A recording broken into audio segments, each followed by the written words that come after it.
నిన్న అసెంబ్లీలో మన అక్బరుద్దీన్ ఓవైసీ గారు కొన్ని ప్రశ్నల వర్షం కురిపించారు. ఒక్కొక్కసారి అనిపిస్తుంది అక్బరుద్దీన్ గారిని చూస్తూ ఉంటే కరెక్ట్గా ప్రశ్నిస్తాడు అనిపిస్తుంది. అసెంబ్లీలో మనం ఒకసారి ఆయన వాయిస్ విన్నట్టయితే ప్రతి అసెంబ్లీ చర్చలో అతను ఆస్తులు కూడబెట్టిండా ఏంది అనేది పక్కన పెడితే అసెంబ్లీ విషయానికి వచ్చేసరికి ఆయన మాట్లాడేటువంటి తీరు చప్పట్లు కొట్టే విధంగా ఉంటుంది.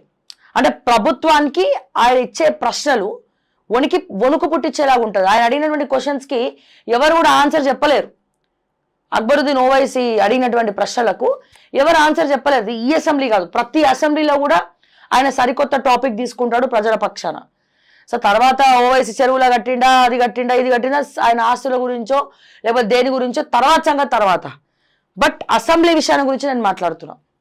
ఓకే, ఒకసారి చూద్దాం. తెలంగాణ ప్రజలు మీకు ఓటేసి మీ ప్రభుత్వానికి అధికారం ఇచ్చి బాధ్యత ఇచ్చారు, మాకు ప్రతిపక్ష హోదా ఇచ్చారు, మీరేమో ఏం నిర్ణయం తీసుకుంటారో చెప్పండి అని మాకు చెప్తున్నారు.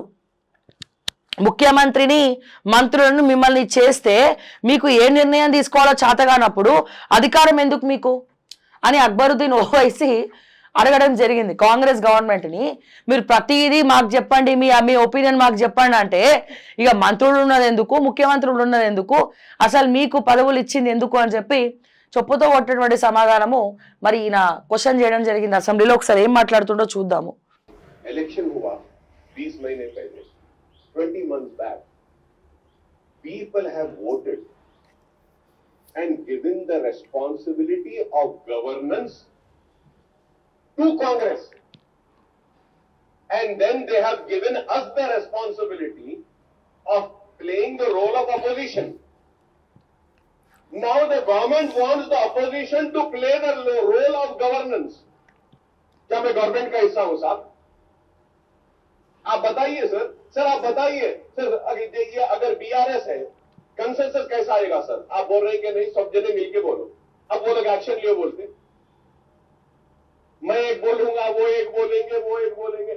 अरे भाई, आपको तेलंगाना की आवाम बीआरएस को रिजेक्ट करके उनको बोली कि आप जाओ, हम कांग्रेस को देते हैं, गवर्न आप करो, फैसला आप लो, चोरों को आप देखो और नाइंसाफी जो हुई उसको इंसाफ करो. लेकिन ये पलट के बोल रहे हैं कि नहीं, अपोजिशन वाले आप फैसला करो. ये आवाम की तौहीन है कहोगा जिन्होंने आप पर भरोसा किया, एतमाद किया, आपको वोट दिया और इख्तियार दिया, आपको चीफ मिनिस्टर बनाया. आपको फैसला लेने की ताकत नहीं है, आप लोगों में अहलियत नहीं है फैसला लेने की, और आप चाहते हैं कि हम आए. आप लीजिए ना, आपका फैसला है सर. आपके जरूर बोलिए सर, बोलिए. కరెక్టే కదా అక్బరుద్దీన్ గారు మాట్లాడిన వ్యాఖ్యల్లో తప్పేమైనా ఉందా? ఇప్పుడు పరిపాలించాల్సింది ఎవరు? గవర్నమెంట్. అసలు గవర్నెన్స్ ఉందా లేదా తెలంగాణలో అంటే ఎక్కడ కూడా కనబడట్లేదు. ఎక్కడ పడితే అక్కడ ట్రాఫిక్ పోలీసులు చలాన్ ఇస్తూనే ఉన్నారు, చలాన్ వేస్తూనే ఉన్నారు. అసలు అప్పుల కన్నా ఘోరంగా పిక్క తింటా ఉన్నారు. ఎక్కడికక్కడ ట్రాఫిక్ ఫుల్ అయిపోయింది.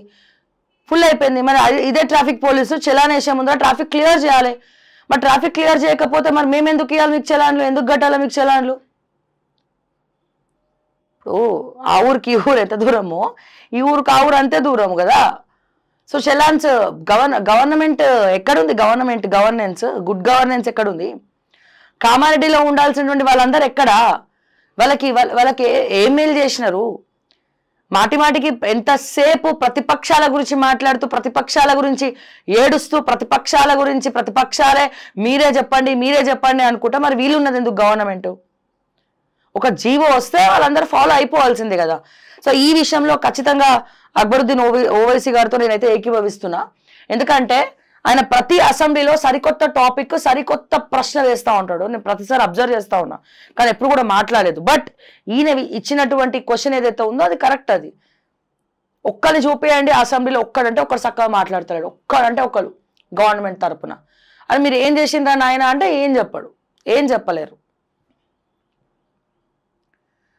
అండ్ అట్లాగే ఈరోజు ప్రతిపక్షాలు అడిగినటువంటి ప్రశ్నకు ఇప్పుడు హరీష్ రావుకి ట్రైనింగ్ ఇచ్చి పంపించింది ఎవరు? కేసీఆర్ అసెంబ్లీకి రాలే. 100% అది రాజ్యాంగ విరుద్ధము, అది తప్పు. నిజంగా రేవంత్ రెడ్డికి దమ్ముంటే కేసీఆర్కి నోటీసులు పంపమనండి, అసెంబ్లీ స్పీకర్ గారిని పంపమనండి నోటీసులు. ఎందుకు రావట్లేదు? రాజీనామా చేయమని చెప్పండి. ముఖ్యమంత్రి హోదాలో ఆయనకు రైట్స్ ఉన్నాయి. కాన్స్టిట్యూషన్లో. అండ్ అట్లాగే స్పీకర్గా ఆయనకి రైట్స్ ఉన్నాయి గడ్డం ప్రసాద్ గారికి. పంపమని చెప్పండి కేసీఆర్కి నోటీసులు. ఎందుకు వస్తలేవయ్యా నువ్వు మాజీ ముఖ్యమంత్రి గజ్వేల్ ఎమ్మెల్యేగా శాసనసభ్యుడు రాకపోతే నోటీసులు పంపించే దమ్ము కూడా కాంగ్రెస్ పార్టీకి అధికార పార్టీకి లేదు, బరాబర్ లేదు. మళ్ళీ వీళ్ళు కాళేశ్వరం అని టైంపాస్ చేస్తున్నారు అసెంబ్లీలో. కాళేశ్వరం అనేది అయిపోయిన చరిత్ర. ఆల్రెడీ మీరు పైసలు తీసుకున్నారని జగమెరిగినటువంటి సత్యం. గవర్నమెంట్ ఈ విషయంలో అమ్ముడు పోయిందని అందరికీ తెలిసినటువంటి విషయమే. Sorry to say this. అసెంబ్లీలో చర్చ దేని గురించి జరగాలి ఇప్పుడు? పంచాయతీ ఎన్నికల గురించి జరగాలి. సర్పంచ్ బిల్లులు ఆగిపోయినాయి. ఆశా వర్కర్లకు రిటైర్మెంట్ పెన్షన్లు వస్తలేవు. టీచర్లకు రిటైర్మెంట్ పెన్షన్లు వస్తలేవు. మా పోలీసు వాళ్ళకు మెడికల్ ఎక్స్పెన్సెస్ రావట్లేదు, అంటే మెడికల్ కార్డు పనిచేస్తలేదు కార్పొరేట్లో. అండ్ ఆశా వర్కర్లు ఆశలు పెట్టుకొని చూస్తూ ఉన్నారు. అండ్ మాకు ఎక్కడికక్కడ గురుకులాల్లో ఏమంటాము ఫుడ్ పాయిజన్ అవుతా ఉంది ఏ రోజుకి ఆ రోజు. కాస్మెటిక్ ఛార్జెస్ పెంచిన కాంట్రాక్టర్లకు, ఫుడ్ కాంట్రాక్టర్లకు పైసలు లేవు, బిల్స్ ఇస్తలేరు. అరే మీ ఎమ్మెల్యేలు మాత్రం పైసలు తీసుకుంటారు, మీ ఎంపీలు మాత్రం పైసలు తీసుకుంటారు, ముఖ్యమంత్రి మాత్రం జీతం తీసుకుంటాడు, ఫైనాన్స్ మినిస్టర్ మాత్రం జీతం తీసుకుంటాడు, వీళ్ళకి ఇయ్యండ్రా నాయన అంటే పైసలు లేవు అంటాడు. ఎంతవరకు కరెక్ట్ అండి? కమిషన్ రాంగ్ అని తీసుకెళ్ళి చెత్తబుట్టలో పడేస్తారు. స్కామ్ జరిగిందా లేదా అనేది జగమెరిగినటువంటి సత్యము. తెలంగాణలో ఏ చిన్న పిల్లగాడిని అడిగినా పోయి చెప్తాడు. కానీ అది ఎందుకు మేము రాంగ్ అంటున్నాము? ఈ రోజున చీఫ్ సెక్రటరీ రామకృష్ణారావు కూడా కాళేశ్వరంలో ఉన్నాడా లేదా? ఘోష్ కమిషన్ ఎందుకు పిలవలే రామకృష్ణారావుని? ఎందుకు పిలవలే? ఈటల ఉన్నప్పుడు ఆయనే ఫైనాన్స్ లో ప్రిన్సిపల్ సెక్రటరీ, హరీష్ రావు ఉన్నప్పుడు ఆయనే ప్రిన్సిపల్ సెక్రటరీ, బట్టి వచ్చినాక ఆయనే ప్రిన్సిపల్ సెక్రటరీ, ఇప్పుడు తెలంగాణ చీఫ్ సెక్రటరీ.